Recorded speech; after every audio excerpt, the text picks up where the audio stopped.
আপনার জীবনে প্রতিটি স্বপ্ন হয়তো সফল হবে না, কিন্তু স্বপ্ন দেখা বন্ধ করা যাবে না। স্বপ্নের একটা তালিকা আপনাকে প্রতিনিয়ত নতুন নতুন তালিকা আপনাকে তৈরি করতে হবে। একটি স্বপ্ন অ্যাচিভ করার পরে আরেকটি নতুন স্বপ্ন নিয়ে এগিয়ে যেতে হবে। এখন আপনি ধরেন অ্যাচিভ করলেন না, আপনি স্বপ্ন দেখলেন আপনি জিপিএ 5 পাবেন, পেলেন না, 4 পেয়েছেন বা 4.5 পেয়েছেন বা 3 পেয়েছেন, তাহলে কি আপনার জীবনের স্বপ্ন শেষ হয়ে যাবে? না। হয়তো ওই পরীক্ষাটা আপনার খারাপ হয়েছে, কিন্তু জীবনে আরো 100টা পরীক্ষা রয়ে গেছে যেগুলোতে আপনাকে একের পর এক উত্তীর্ণ হতে হবে, ফেস করতে হবে। সো এটা একটা পরীক্ষা হেরে যাওয়া মানে জীবন শেষ হয়ে যাওয়া নয়। সেখানে অনেক লার্নিং আছে, অনেক জিত তৈরি করা যায়। আপনি হয়তো ভাবলেন যে গ্র্যাজুয়েশনে একটা ভালো সিজিপিএ দরকার, পেলেন না, তাতে কি সব শেষ হয়ে গেল? না, আরো অনেক পরীক্ষা আছে। আপনি যখন চাকরি করতে গেলেন 2টা 3টা 5টা 10টা ইন্টারভিউ দিলেন, হলেন না, তাহলে কি আপনি চাকরি ইন্টারভিউ দেওয়া বন্ধ করে দিবেন? নাকি ক্রমাগত করে যাবেন যতক্ষণ না চাকরি হচ্ছে না? বা আপনি চিন্তা করলেন আপনি ব্যবসা করবেন, একটা চেষ্টা করলেন, একটা আইডিয়া নিয়ে আর একটা আইডিয়া নিয়ে করলেন, হচ্ছে না, 3 নাম্বার আইডিয়া নিয়ে করলেন, কিছুটা আলোর মুখ দেখছিল কিন্তু প্রফিট হচ্ছে না বা এগোচ্ছে না, শেষ, বন্ধ করে দিবেন, আবার চাকরিতে ফেরত যাবেন? না, আবার শুরু করতে হবে। কারণ এই যে আপনি পারেন নাই, হচ্ছে না, কিছু দূর করলেন, এর মধ্য দিয়ে তো আপনি কিছু অভিজ্ঞতা অর্জন করেছেন। সেই অভিজ্ঞতাগুলোকে আপনি কেন আগামীর পরবর্তী স্বপ্নের প্রজেক্টে কাজে লাগাবেন না? সো কিছু স্বপ্ন পূরণ হবে, কিছু হবে না, কিন্তু আবার নতুন করে স্বপ্ন দেখতে হবে। আপনি যদি আবার নতুন করে শুরু না করেন, মানে আমাদের অনেক সময় খুব অল্পতে আমরা হতাশ হয়ে যাই।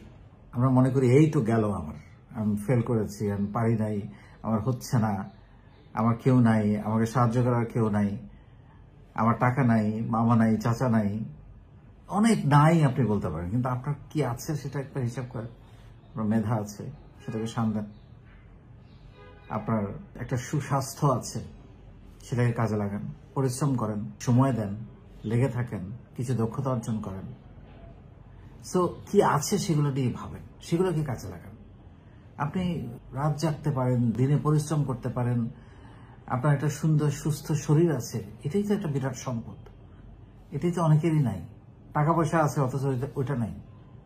মেধা আছে, প্রত্যেকেই মেধা, অনেক মেধা, কিন্তু আমরা সেটাকে ঘষামাজা করতে পারি না দেখে সেটার ব্যবহারটা হয় না। বুদ্ধি আছে, বিবেচনা আছে, বিবেক আছে, মূল্যবোধ আছে, আপনি একজন ভালো মানুষ, পজিটিভ মানুষ, অনেক গুণ। সো স্বপ্ন আপনাকে দেখতে হবে। একজন স্বপ্ন না দেখা মানুষ মৃত প্রায় মানুষের সমান। স্বপ্ন আপনাকে বাঁচিয়ে রাখবে। আপনি একটা স্বপ্ন নিয়ে নেমেছেন, পারেন নাই, দেখবেন যে আরো 10টা রাস্তা খুলে গেছে, দরজা খুলে গেছে, জানালা খুলে গেছে। নামতে হবে। নামলেই পরে আপনি নতুন নতুন রাস্তায় বাধা পাবেন, আটকে যাবেন, হোঁচট খাবেন, পড়ে যাবেন, আবার নতুন দরজা, নতুন জানালা, নতুন রাস্তা খুলে যাবে। কিন্তু আপনি যদি হোঁচট খেয়ে পড়ে গিয়ে আর না উঠে দাঁড়ান যে আমি আবার শুরু করব, এই কাজটা যদি আপনি না করেন, তাহলে তো আপনি কোনোদিনই পরবর্তী রাস্তায়, পরবর্তী গন্তব্যে, পরবর্তী স্বপ্নের ঠিকানায় আপনি কখনোই পৌঁছতে পারবেন না। সো এটা ভাববার কোনো কারণ নাই যে প্রতিটা স্বপ্ন সফল হবে। আপনি স্বপ্ন দেখবেন, সফল হবে না, আবার নতুন করে দেখবেন, আরো বড় স্বপ্ন দেখবেন। ছোট স্বপ্ন দেখেছেন, তার চেয়ে বড় স্বপ্ন দেখবেন, আরো বড় স্বপ্ন দেখবেন। একদিন সেই স্বপ্নের দেখা, যে স্বপ্নে দেখা সেই পরিকল্পনা একদিন না একদিন আপনার বাস্তবায়ন হবেই।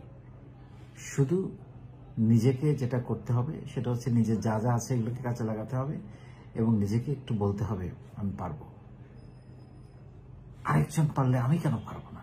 কোনো একজন মানুষই এটা সম্ভব করেছে, বিমান চালাচ্ছে, আমি হয়তো সাইকেল চালাতে পারি, কিন্তু কেউ তো বিমান চালাচ্ছে, সে তো আমাদেরই মতো একজন মানুষ, তাহলে আমি কেন পারবো না?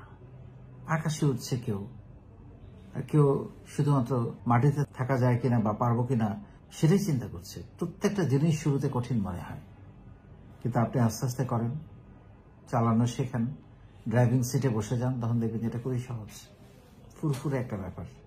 সো স্বপ্ন দেখতে হবে, স্বপ্নের মাঝে থাকতে হবে, বড় বড় স্বপ্ন দেখতে হবে, স্বপ্নের তালিকা করতে হবে, স্বপ্ন যাতে আপনাকে ঘুমাতে না দেয় সেরকম স্বপ্নের পেছনে লেগে থাকতে হবে।